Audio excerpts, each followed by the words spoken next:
Okay, today I want to talk about reading water, and I'm going to talk about reading water in a slightly different way than we usually talk about it.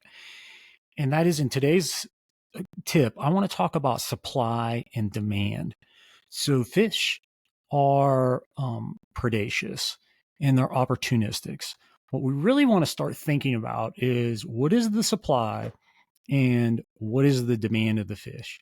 And there's a couple things there's food supply, there's a refuge supply, and then there's demand for those things. So I want to talk about that. There's also resting supply, and there's a demand for that. So um, let's think about structure changes. Anytime there's a structure change, we know that some of those elements come into play, and we're going to talk about different structure changes. So first is riffles and runs. There's often food as a supply for that, right? It's coming through, it's getting washed up, it's getting pushed into the run, etc. So there's a food supply. So fish are probably going to be there for the food supply. They're also going to be there for a little bit of refuge as well. They might be a deeper run so they can get away from predaceous predators like birds, etc. There's demand there. Now, a pool is the same way.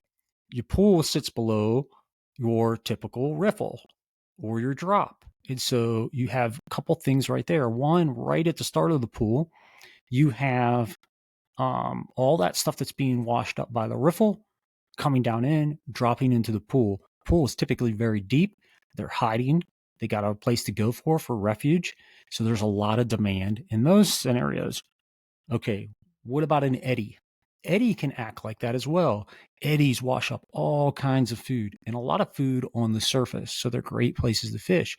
But what's great about an eddy is an eddy usually sits along a run or some type of pool where the fish can go and hide and find refuge. Again, that's that demand of food and that supply of food.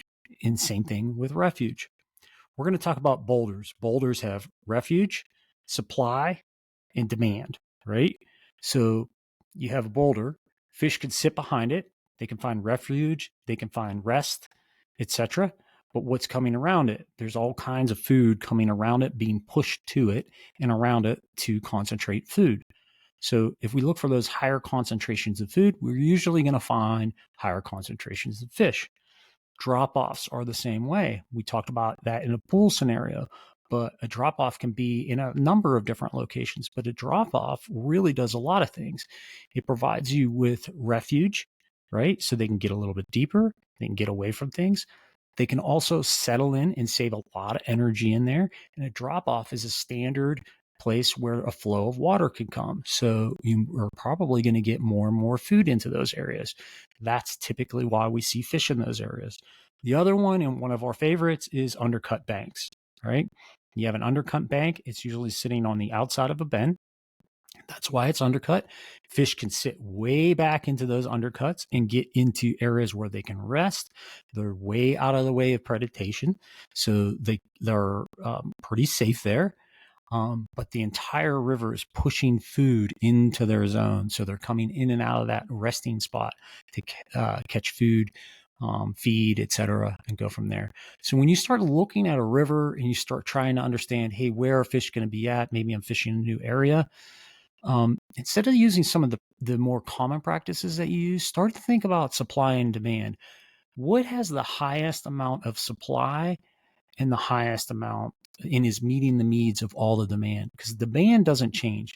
Fish always want the highest amount of demand. But if your supply changes, that is going to lead to where most of the fish are going to be. So good luck out there. Try some supply and demand when you're out on the river. We'll see you.